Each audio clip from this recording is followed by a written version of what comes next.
Hello friends, welcome back to my channel commerce with Sonia. आज हम लोग बात करने जा रहे हैं अकाउंटिंग रेशियोज की। Let's start.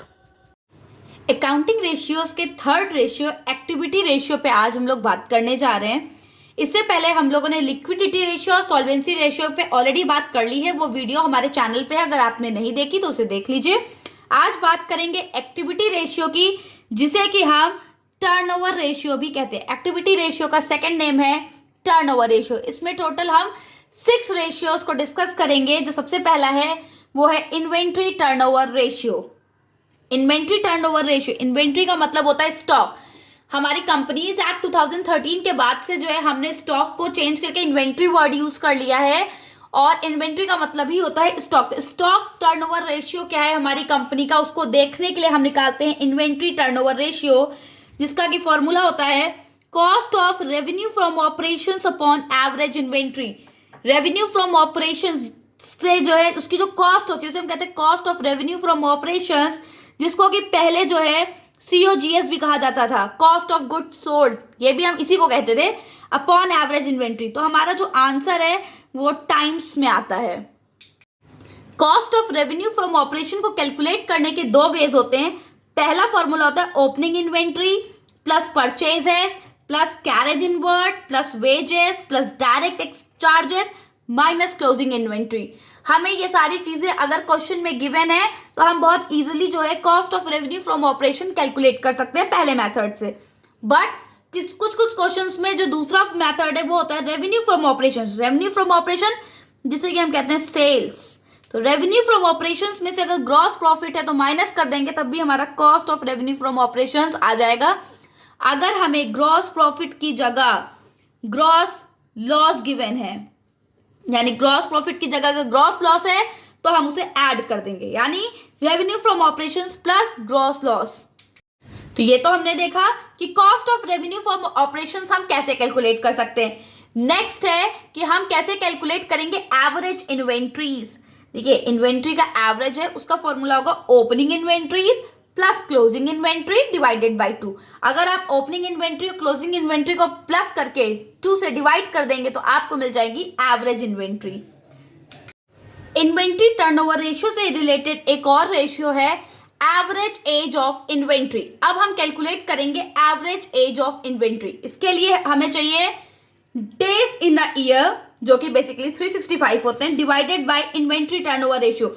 यहां जो हमने इन्वेंट्री टर्नओवर रेशियो कैलकुलेट किया उसी से डिवाइड कर देंगे डेज इन अ ईयर, तो हमें मिल जाएगा average age of inventory. Average age of inventory का ही सेकंड नेम है इन्वेंट्री होल्डिंग पीरियड, यानी कितना टाइम पीरियड हम अपनी इन्वेंट्री को होल्ड करते हैं वो हम इस पे कैलकुलेट करते हैं। हमारा सेकंड रेशियो है trade receivable turnover ratio. Trade receivable turnover ratio का फॉर्मूला है credit revenue from operations upon average trade inventory. देखिए, रेवेन्यू फ्रॉम ऑपरेशंस, इसको मैं फिर से बता रही हूँ, इसको हम सेल्स को ही कहते हैं रेवेन्यू फ्रॉम ऑपरेशंस। वो सेल्स हमारी 2 तरह की हो सकती है, कैश सेल, क्रेडिट सेल। तो हम यहाँ पे लेंगे क्रेडिट सेल्स को। क्रेडिट सेल्स को अगर हम डिवाइड कर दें एवरेज ट्रेड रिसीवेबल से तो हमें हमारा मिल जाएगा ट्रेड रिसीवेबल टर्नओवर रेशियो, जो कि हमेशा टाइम्स में आएगा। अब ट्रेड रिसीवेबल्स में 2 चीजें आती हैं, debtors plus bills receivable. Debtors और बिल रिसीवेबल को ऐड करके हमें मिलता है हमारा trade receivable. Average trade receivables जो होते हैं वो वही है opening trade receivables plus closing trade receivables divided by 2। अगर हमें क्वेश्चन गिवन है और क्वेश्चन में हमें क्रेडिट रेवेन्यू फ्रॉम ऑपरेशंस नहीं गिवन है, उस केस में अगर हमें टोटल रेवेन्यू फ्रॉम ऑपरेशन या टोटल सेल्स गिवन है तो हम उसी से इस फॉर्मूले को जो है निकाल लेंगे। हम जो है ये नहीं देखेंगे कि वहां पर क्रेडिट नहीं गिवन है तो नहीं सॉल्व हो सकता है, ऐसा नहीं है। अगर क्रेडिट नहीं गिवन है तो हम टोटल सेल को ही कंसीडर कर लेंगे इसको सॉल्व करने के लिए। इसी से रिलेटेड एक और फॉर्मूला है average collection period. Average collection period है कि हम अपने जो रिसीवेबल्स हैं इनसे मतलब एवरेज में हम कितनी टाइम में से जो है अपना पैसा कलेक्ट कर लेते हैं। 365 days divided by trade receivable turnover ratio. ये जो आंसर आएगा इसी से हम इसको डिवाइड कर देंगे और हमारा आंसर आ जाएगा नंबर ऑफ मंथ्स में, कि कितने मंथ्स में हम जो है अपना कलेक्शन कर सकते हैं। हमारा नेक्स्ट रेशियो है ट्रेड पेबल टर्नओवर रेशियो। ऊपर था ट्रेड रिसीवेबल्स, नीचे है ट्रेड पेबल। ट्रेड रिसीवेबल हमारे लिए असेट होता है, ट्रेड पेबल हमारी लायबिलिटी है। इसका फॉर्मूला है net credit purchases upon average trade payables. Net credit purchase, again purchases भी दो तरह की होती, कैश और क्रेडिट। यहाँ पे हमें क्रेडिट परचेज लेना, और नेट क्रेडिट परचेज का मतलब अगर कोई रिटर्न है तो हम उसे लेस कर देंगे। सेम ऊपर सेल्स के लिए भी था, अगर कोई रिटर्न है तो हम उसे लेस कर देते हैं। Divided by average trade payables. Trade payables होता है हमारा creditors plus bills payable. Creditors में बिल्स पेबल को प्लस कर देंगे तो हमारा आ जाएगा ट्रेड पेबल्स। इसी से रिलेटेड एक और फॉर्मूला है एवरेज पेमेंट पीरियड, यानी हम एवरेजली कितने टाइम पे अपने पेबल्स यानी अपनी पेमेंट्स कर रहे हैं, उसके लिए 365 days divided by trade payable turnover ratio. जो हमने यहाँ trade payable turnover ratio calculate किया उसी से डिवाइड कर देंगे, हमें हमारा एवरेज पेमेंट पीरियड मिल जाएगा।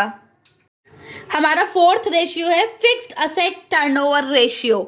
फिक्स्ड असेट टर्नओवर रेशियो का फॉर्मूला है revenue from operations upon net fixed asset. अब रेवेन्यू फ्रॉम ऑपरेशंस को हमने यहाँ पे नेट सेल लिखा है। नेट सेल का मतलब ये है कि अगर इसमें से कोई रिटर्न है तो हम लेस कर देंगे। नेट सेल के लिए आप बेसिकली करते हैं sales minus sales return. Sales में से सेल्स रिटर्न माइनस कर दीजिए, आपको रेवेन्यू फ्रॉम ऑपरेशंस मिल जाएगा। उसको हम डिवाइड करेंगे नेट फिक्स्ड असेट। यहाँ पे हमें ध्यान रखने वाली बात यह है कि यहाँ टोटल असेट की नहीं, फिक्स्ड असेट की बात की जा रही है। और नेट फिक्स्ड असेट हम कैलकुलेट करते हैं fixed asset minus depreciation. Fixed asset में से डेप्रिसिएशन हम माइनस करते हैं, हमें हमारा नेट फिक्स्ड असेट मिल जाता है। नेक्स्ट रेशियो है नेट असेट टर्नओवर रेशियो। इसका सेकंड नेम है कैपिटल एम्प्लॉयड टर्नओवर रेशियो।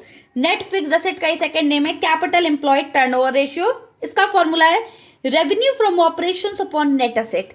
यहाँ पे फिक्स्ड असेट था, यहाँ पे अब हम नेट असेट की बात कर रहे हैं, और या फिर कैपिटल एम्प्लॉयड। या तो आपको क्वेश्चन में नेट असेट गिवन होगा या कैपिटल एम्प्लॉयड, दोनों में से जो भी होगा हम उससे जो है इस फॉर्मूले को कैलकुलेट कर लेंगे। हमारा लास्ट फॉर्मूला है वर्किंग कैपिटल टर्नओवर रेशियो। अभी हम लोगों ने लिक्विडिटी में एक रेशियो पढ़ा था, वो था हमारा वर्किंग कैपिटल रेशियो, जिसको कि हम करेंट रेशियो भी कहते हैं। तो बच्चों को बिल्कुल भी कंफ्यूज नहीं होना है, अगर लिखा हुआ है वर्किंग कैपिटल रेशियो तो वो आपसे करेंट रेशियो की बात कर रहे हैं, बट ये हमारा रेशियो है, ये है वर्किंग कैपिटल टर्नओवर रेशियो। यहाँ पे फॉर्मूला है revenue from operations upon working capital. Revenue from operations again by net sales minus sales return upon working capital. Working capital का आपका फॉर्मूला आ जाता है current asset minus current liabilities. Current asset में से करेंट लाइबिलिटीज माइनस कर देंगे, हमें वर्किंग कैपिटल हमारा मिल जाएगा। अगर क्वेश्चन में हमें रेवेन्यू फ्रॉम ऑपरेशंस की जगह cost of revenue from operations given है, जिसे कि हम कॉस्ट ऑफ गुड्स सोल्ड भी कह देते हैं, तब अगर हमें ये गिवन है और हमें रेवेन्यू फ्रॉम ऑपरेशंस नहीं दिया हुआ है तो हम COGS यानी cost of revenue from operation से ही जो है अपने क्वेश्चन को सॉल्व कर लेंगे। आई होप कि आपको ये वीडियो अच्छी लगी होगी। अब हमारा लास्ट जो है प्रॉफिटेबिलिटी रेशियो बचा है, वो हम नेक्स्ट वीडियो में कवर करेंगे। Thank you.